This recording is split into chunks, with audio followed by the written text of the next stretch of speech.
Hey guys, what is going on? Welcome to this Greeny production video and welcome to this review of Star Wars Rogue One. Firstly, I'd just like to apologise if you hear any banging or any vacuuming because my mum is cleaning and she won't stop. And for some reason all the appliances she uses are like the loudest appliances out there in the business. So, Star Wars Rogue One. This is a movie where ever since I heard the concept of it, I was excited. I heard the casting, I was excited. I heard the director.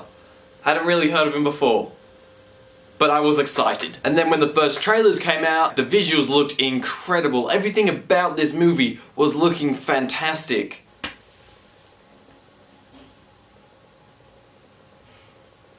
Bottom line is that I was very excited about this movie. So I'm going to start off with the positives in this movie. Darth Vader is incredible. Something that he does in the movie is just... It's in one of the final scenes, he does a thing, and then the thing is really cool, and he thing, and oh boy, oh. But don't get your hopes up because he's not in it that much. The acting in the movie is pretty good for what they're given. It's usually pretty good, but some of the characterization in the film isn't as strong as it could have been, but given the fact that it is a standalone movie and they had a lot of characters to introduce, I think they did a pretty good job. K2SO was the funniest character in this movie, like holy shit. The cinematography in this movie is incredible. Some of the set pieces, the big AT-ATs, they look real. There's hardly a fault with the CGI in this movie. I was a very big fan of the score, as a lot of times it had like some nice little Star Warsy bit weaved in within some really cool non-Star Warsy bit, if you know what I mean. Just a guy's opinion, okay?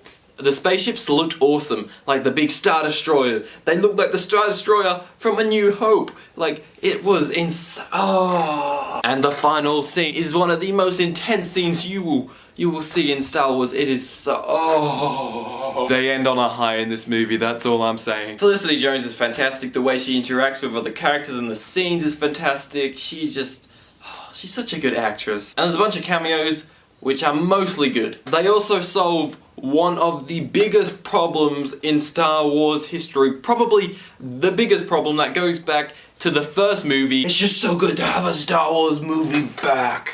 And so much stuff would like tie into like A New Hope or Empire. There was so many like relationships and you just kind of sit there and go, he's her and him, her. You've got to see this movie. That's all I can say. But there is some cons with this movie. As I said, there is a lot of cameos in this movie, and one cameo, or I guess you could say two because it involves two characters, was a bit too much of a step far into the fan service section of it. Like, it's sort of like you're watching the movie and then suddenly these two characters pop up and you're like, oh, okay, yep.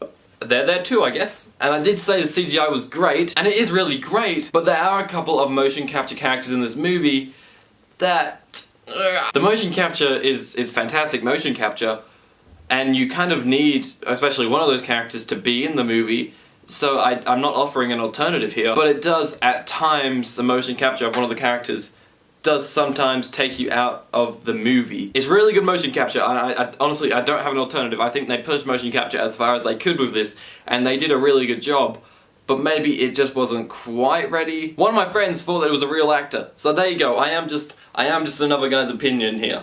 And then another thing I'd say is that the movie kind of took a little bit of a while to get started. Like, it did a lot of planet hopping from planet to planet. And they're like, whoa, okay, there's Jakku, there's Tatooine, there's Yavin 4. Only one of those planets is in the movie, don't worry. There's no Tatooine or Jakku, don't worry. It's just, they kind of go to a lot of different places and they just sort of like stay in one position. And then the final flaw I have with this movie is that there's a lot of characters, as I said at the start, and for the 2-hour time they had, I think they did good with those characters. I just think that they could have done a little bit more. You know, a few characters could have had a bit of a better backstory, or be a bit more developed, or have a bit more of a standout moment. So yeah, Star Wars Rogue One is really good. It's a fantastically looking movie. It's a really fun time. You will enjoy it if you go watch it. And for my review, I'm gonna give this a 2 thumbs up. Should I do that? Should I use like thumbs up and thumbs down as a rating? Like 2 thumbs down is like an E, and then 1 thumbs down is like a D, and then, you know, it's semi is a C, and then 1 is a B, and then 2 is an A. Yeah, let's go with that. That's a thing now, okay? You saw it here first. Basically, if you're a Star Wars fan, then you're gonna love this movie. That's all I can say, really. Check this out.